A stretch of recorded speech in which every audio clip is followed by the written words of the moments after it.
بسم اللہ الرحمن الرحیم۔ السلام علیکم میرے مسلمان بھائیوں، بہنوں، بیٹیوں، بیٹوں، بزرگوں، دوستوں۔ میں ہر جمعرات کو آپ کو معلوم ہے کہ آپ کو کوئی اہم وظیفہ بتاتا ہوتا ہوں۔ پچھلی جمعرات کو میں آپ کی خدمت میں حاضر نہیں ہو سکا، اور اس کی بہت بڑی وجہ یہ تھی کہ مجھ پہ جو ایک کتنا بڑا سانحہ گزر گیا کہ میری رفیقہ حیات، جن سے میری 45 برس کی رفاقت تھی، وہ ہمیں چھوڑ کر اللہ تعالیٰ کے پاس چلی گئیں۔ ان کا وصال ہو گیا، اور وہ نیک خاتون جو تہجد گزار تھی، اور ساری زندگی جس نے بڑے اللہ نے اس کو توفیق دی، اس نے بڑے بڑے نیک کام کیے۔ اس نے ہزاروں بچیاں جو تھیں کالج اور یونیورسٹی کی اس کی شاگرد تھیں۔ اس نے اپنا آبائی گاؤں ہمارا جو تھا وہاں پہ لڑکیوں کا مدرسہ بنا دیا، اسکول بنا دیا۔ پھر اس نے لاہور میں نیو سبزی منڈی کے پاس ایک مسجد اللہ نے توفیق دی، اس کو 1 روپیہ اس نے کسی کا نہیں لیا، سب اپنی جو گریچوٹی تھی اور اپنے جو اس کے پیسے تھے اس سے اس نے بڑی عالی شان مسجد بھی تعمیر کی۔ اللہ تعالیٰ اس کے درجات کو بلند کرے۔ تو وہ ایک ایسا صدمہ تھا میرے سارے اہل خانہ کے لیے، میرے بیٹوں کے لیے، میرے پوتے پوتیوں کے لیے اور ہمارے لیے، کہ ہم اچانک ان کی جو وفات تھی اس سے اس قدر صدمے میں تھے کہ کسی طرف کوئی توجہ ہو نہیں سکی۔ تو آج میں پھر آپ کی خدمت میں حاضر ہوں۔ آج کا وظیفہ جو ہے بہت آسان بھی ہے، لیکن اس میں اللہ تعالیٰ کے فضل و کرم سے سب سے بڑی بات یہ ہے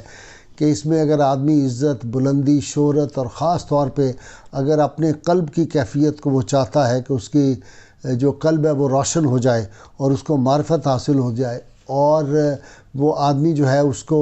اگر کوئی دقت ہے اس کی ملازمت میں وہ بھی دور ہو جائے، اگر وہ صاحب اقتدار ہے تو اس کے اقتدار اگر وہ ظالم نہیں ہے تو اس کو طوالت اور اس کی حفاظت ہو جائے گی۔ اسی طرح اگر کوئی چاہتا ہے کہ میرے حلقہ اثر بڑا بن جائے وہ بھی ہو جائے گا، اگر وہ چاہتا ہے کہ میری نگاہ سے سارے پردے دور ہو جائیں تو اس کو کشف بھی حاصل ہوگا اور کشف قبور بھی حاصل ہو جاتا ہے اس عمل سے۔ اسی طرح کسی غائب شخص جو ہے اس کو لانے کا، کسی عزیز کو لانے کا عمل جو ہے وہ بھی ہے۔ اسی طرح مقابلے کا کوئی امتحان ہو یا کسی گیم میں بھی اگر مقابلہ ہو تو اس میں بھی کامیابی کے لیے بڑا زبردست وظیفہ ہے۔ یہ اللہ تعالیٰ کا اس میں جمالی ہے، یا ماجدو، یا ماجدو۔ ماجد کا مطلب ہوتا ہے بزرگی اور عظمت والا، بزرگی اور بڑائی والا۔ ایک ذہن رکھیں کہ اللہ تعالیٰ کی جتنی بھی اسماء گرامی، جتنے اسماء صفاتی ہیں، ان میں سے اللہ تعالیٰ کی کوئی صفت جو ہے اس پہ کوئی شخص یہ دعویٰ نہیں کر سکتا کہ وہ تمام و کمال جو ہے اس کی عظمت، بزرگی، اس کی شان اور اس کی جو جہتیں ہیں اور اس اسم پاک کی جو قدرت ہے وہ ساری جو ہے اس کے سمجھ میں آتی ہے یا اس کو سمجھ سکے، کیونکہ جہاں انسانی عقل کی انتہا ہوتی ہے وہاں اللہ تعالیٰ کی عظمت، بزرگی اور اس کے اسماء صفاتی جو ہیں اور اسماء ذاتی، وہاں سے ان کی بلندی، بزرگی، عظمت، قدرت، طاقت اور لفظ وہاں پہ ختم ہو جاتے ہیں۔ اللہ تعالیٰ کی ذات کی عزت و عظمت، اس کی بزرگی، اس کا علم، اس کی غفاری، اس کی قہاری، اس کی قدوسیت، وہ یہ لفظ وہاں پہ ختم ہو جاتے ہیں۔ وہ انسانی عقل سے بیان ہے، وہ ہماری عقل میں آ ہی نہیں سکتا۔ بس ایک ہی طریقہ ہے کہ اس کے سامنے ہم اس کی جو لامقام ہے، جس کی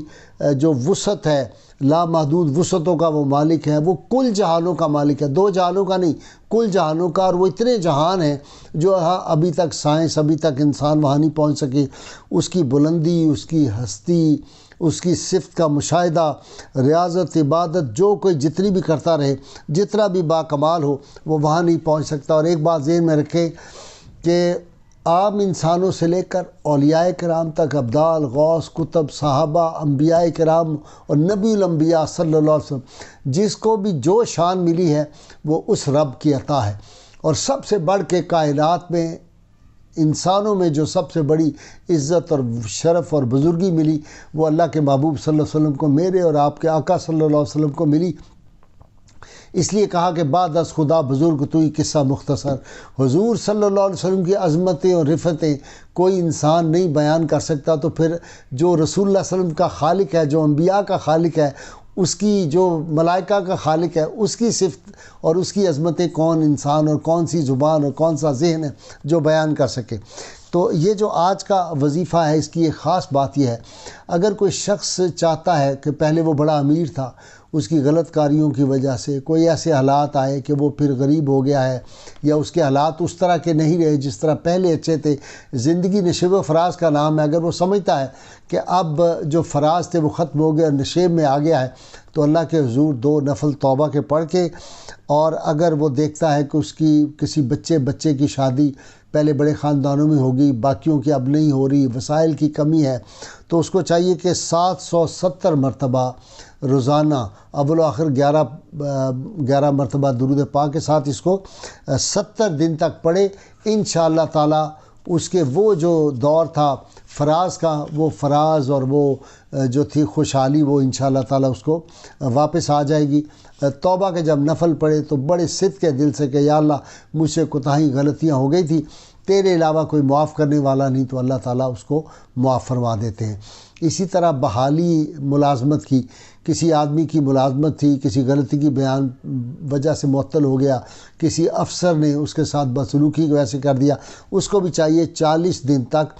3125 مرتبہ یہ روزانہ اس کو پڑھے، اور 40 دن پورے ہونے کے بعد جو جمعہ کا دن آئے اس دن جمعہ پڑھ کے صدق کے دل سے اپنے گناہوں کی معافی مانگے۔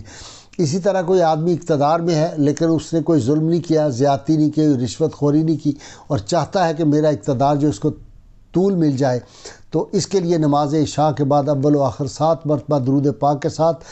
اس اسم پاک کو 777 مرتبہ 40 روز تک پڑھے۔ انشاءاللہ تعالیٰ وہ جو اس کا اقتدار ڈولتا ہے، وہ اس کی کشتی جو ہے اس کو ایک توازن مل جائے گا اور استحکام نصیب ہو جائے گا۔ اسی طرح کوئی بندہ چاہتا ہے کہ میں پاپولر ہو جاؤں، لوگوں میں اچھے لوگوں کے ساتھ میرے مراسم ہو جائیں اور سب لوگ میری عزت کرنے لگیں، تو روزانہ ہر نماز کے بعد 313 مرتبہ اس اسم پاک کو وہ پڑھے اللہ کے فضل و کرم سے، اور تہجد میں بھی رات کو کوشش کرے کہ اٹھ کے پڑھے۔ انشاءاللہ تعالیٰ اس کے ارادت مند ہو جائیں گے، وہی لوگ جو اس کے مخالف تھے اس کے دوست بن جائیں گے۔ روشن ضمیر بننے کا عمل، اگر وہ چاہتا ہے کہ میری نگاہ سے اور میرے قلب سے سارے جو پردے ہیں وہ ہٹ جائیں، اور میری نگاہ جو ہے وہ اس تک ہو کہ مجھے کشف القلوب حاصل ہو جائے، لوگوں کے قلوب تک میری نگاہ چلی جائے، تو اس کے لیے بڑا آسان ہے کہ اس میں پاک کو اول آخر 11 مرتبہ درود پاک کے ساتھ 3300 مرتبہ روزانہ بعد نماز عشاء 111 دن گن کے پڑھے۔ انشاءاللہ تعالیٰ اس کے بعد 2 نفل شکرانے کے اور کچھ غریبوں میں تقسیم کر دے کھانا وغیرہ، تو اللہ کے فضل و کرم سے اس کے قلب کے سارے حجابات دور ہو جائیں گے۔ اس طرح کشف القبور اگر کوئی چاہتا ہے اس کو حاصل ہو جائے گا، لیکن بڑا خطرناک مرحلہ میں پہلے وارن کر رہا ہوں۔ اگر کوئی بننا چاہتا ہے تو وہ اسم پاک کو 1230 مرتبہ روزانہ 40 دن تک پڑھے اول و آخر درود پاک کے ساتھ، پاکیزہ ہو کے خوشبوئیں لگا کے، اور یہ جو ہے اس کو مسلسل 40 دن تک پڑھے۔ اللہ کے فضل کے 41ویں دن 2 نفل پڑھے شکرانے کے، اللہ تعالیٰ اس کے کشف کو کھول دے گا۔ اسی طرح کوئی غائب شخص غائب ہو گیا، کوئی عزیز چلا گیا ناراض ہو کے، یا ویسے اس کو کسی نے اغوا کر لیا، تو اس کو 313 مرتبہ روزانہ اول و آخر 7 مرتبہ درود پاک کے ساتھ 21 دن تک پڑھیں، اور اس اسم پاک کو لکھ کے اپنے گھر کے چاروں کونوں جو ہیں ان میں لٹکا دیں، یا چاروں طرف اگر درخت ہو تو ان کے ساتھ لٹکا دیں۔ انشاءاللہ تعالیٰ وہ بندہ خود بخود اللہ کے فضل و کرم سے گھر کے واپس آ جائے گا۔ اس طرح مقابلے کا امتحان اگر ہے، کوئی کمپٹیشن ہے، کوئی کھیلوں کا کمپٹیشن ہے، کوئی کشتی ہے، کوئی کبڈی ہے، کوئی فٹ بال ہے، کوئی چاہتا ہے نیک نیتی سے، تو ایک تو اس مقابلے میں جاتے وقت جو ہے وہ باوضو جائے، اور اس کے بعد نماز عشاء 939 مرتبہ روز پڑھے اس کو اول آخر درود پاک کے ساتھ، 11 مرتبہ درود پاک پڑھے۔ انشاءاللہ تعالیٰ وہ آدمی جو ہے وہ مقابلے میں کامیاب ہوگا، اور مقابلے کے دن تک اس کو کھلا پڑتا رہے۔ اللہ تعالیٰ سے دعا ہے اللہ تعالیٰ ہمیں حضور رحمت کونین صلی اللہ علیہ وسلم کی غیر مشروط محبت لامحدود فدائی نصیب فرمائے۔ ہم سب مل کے یہ نعرہ لگائیں گے۔ یہ نعرہ میں 30 برس سے لگا رہا ہوں اللہ کے فضل و کرم سے، اور یہ نعرہ